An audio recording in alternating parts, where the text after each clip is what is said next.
پیش به سوی ارمنستان با پراید. فسه تا تو بخوای بگی به سوی ارمنستان، ما تو راه برگشتیم با پراید.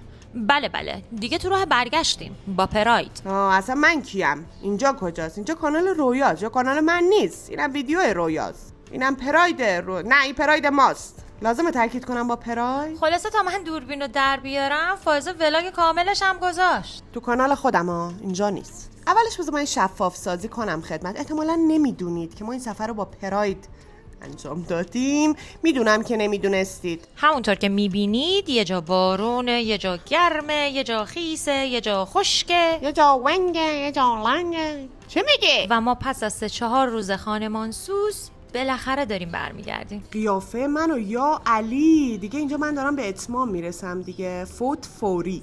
وای پراید دیگه. چه پراید زیاد شده، بچه ها همه با پراید میان ارمنستان. خدای خوب هم هست، ما که راضی بودیم. اینجا به سرسبزی رسیدیم و دیگه فائزه نمیتونه پیاده شه. دیگه اینجا فائزه باد کرده دیگه. پیاده میاده نه. یکم منظره ببینید، عشق کنید، کم قرب بزنیم براتون. چه خوش که عروسکه والا. گل میخکه و اوه دیگه. حالا صافم وایسی دوربین میگیرتت. باشه بابا صاف وایسادم، موهامم بستم، مثلا خبردار.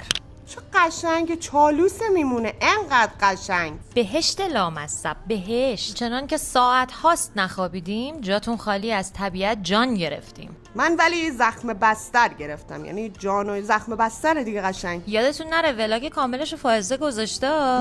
مرز بالاخره رسیدیم مرز. همین پراید ما رو تا اینجا آورد و کم نیاورد. دمش گرم. او پرایده، من ولی کم آوردم. افقی شدم دیگه، همونطور که مشاهده میکنی. ولی به صورت افقی هم مسخره بازی در او موج میزند. بله آبجو در من فرود آمد. کجا میاری دوربینه؟ این قیافه ها بعد از 30 ساعت تو جاده بودن با پرایده. خب اینجا الان تصویر پراید نیست. شاید من نمیخواستم به کسی بگم با پراید رفتیم. من نمیدونم تمام اسرار ما رو باید همچنان یادتون نره ولاگ کامل این سفر رو توی چنلم گذاشتم. به خدا قشنگ ناراحت میشم از دستتون اگه نگاه نکنید. راستشو بخواید مسیر آسونی نبود، اما با همدیگه از پسش بر اومدیم. دوستتون دارم.